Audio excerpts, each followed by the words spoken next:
On entend de plus en plus parler d'investissement, que ce soit par le développement des cryptoactifs, par l'entreprise Tesla, qui depuis quelques années a vu le prix de son action exploser, ou encore en entendant parler de personnes fortunées qui le sont devenues grâce à leur investissement. Mais lorsqu'on s'y attelle un peu plus, plusieurs questions commencent à se poser.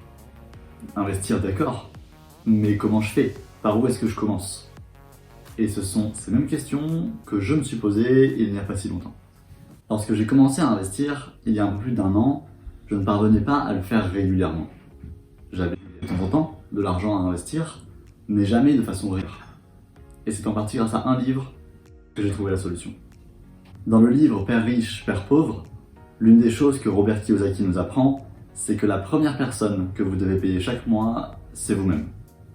Si vous ne parvenez pas à mettre de l'argent de côté à la fin du mois, peut-être parce que vous n'en avez plus, c'est parce que c'est en début de mois que vous devez le faire. Selon vos revenus, vous pouvez vous fixer des objectifs. Économiser entre 15 et 20% de votre salaire chaque mois si vous gagnez moins de 2000 € par mois. Augmentez ce pourcentage si vos revenus sont supérieurs. Mais la chose la plus importante est d'économiser une partie de votre salaire dès que vous le recevez. De cette manière, vous serez également plus serein dans vos dépenses au fur et à mesure du mois, car vous aurez déjà économisé et peut-être investi une partie de votre argent.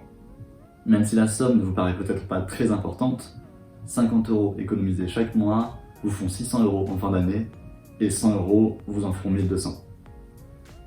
L'investissement est un travail de long terme. Et je vous assure qu'en économisant ces 50 € chaque mois pendant plusieurs années, vous finirez par voir la différence.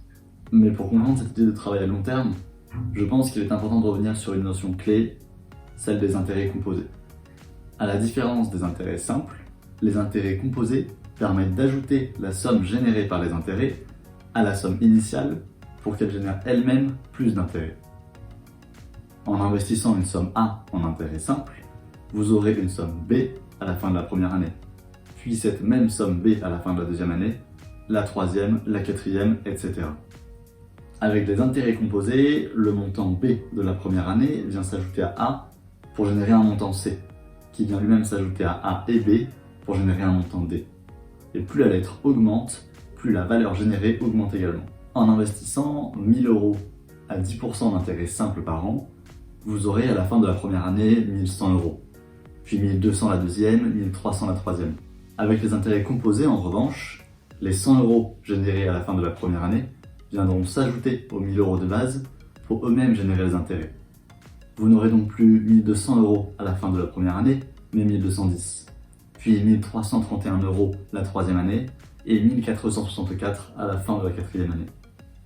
Investissez plus régulièrement votre argent, à raison de 200 € par mois, sur ces mêmes 10% d'intérêts composés, et vous aurez plus de 40 000 € à la fin de la 10e année.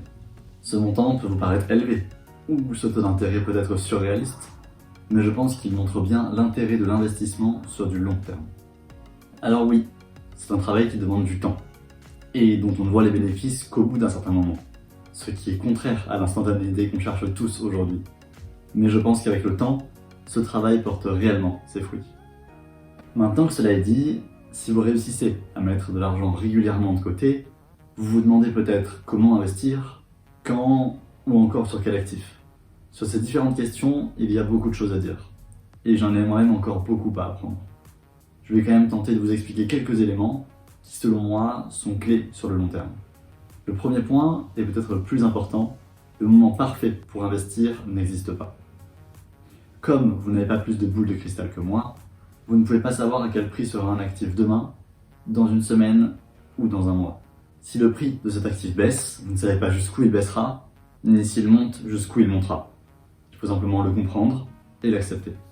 C'est pour cette raison que de nombreuses personnes utilisent la technique du DCA. Le Dollar Cost Average en anglais consiste simplement à acheter de petites quantités d'un actif régulièrement de façon à lisser son prix d'achat dans le temps. Si vous alliez acheter pour 1000 € de Bitcoin mi-mars lorsqu'il était aux environs des 45 000 $, votre prix d'achat serait de 45 000 $. Si vous investissiez cette somme de 1000 € plus régulièrement par tranche de 200 € par mois tous les 5 du mois, depuis le mois de janvier 2022, vous auriez un prix d'achat moyen de 41 000 $.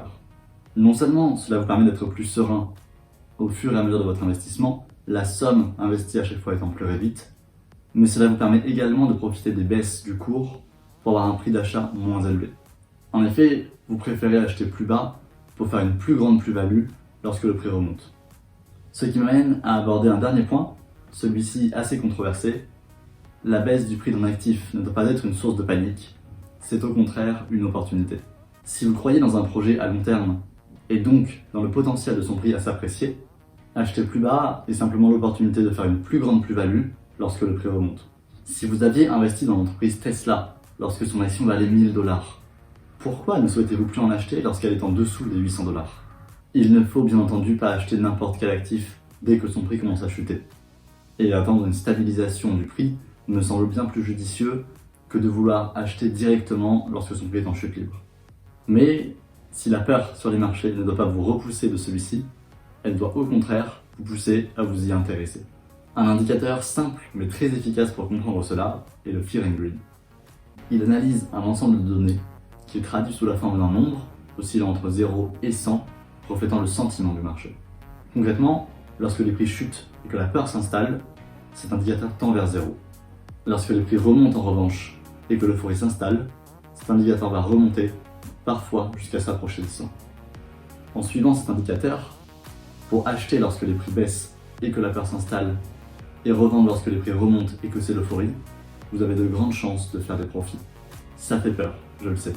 On voit les prix chuter, certaines personnes auraient perdu de l'argent, parfois beaucoup, mais c'est justement quand la peur s'installe et que les gens paniquent qu'il faut se poser et réfléchir pour prendre les bonnes décisions au bon moment.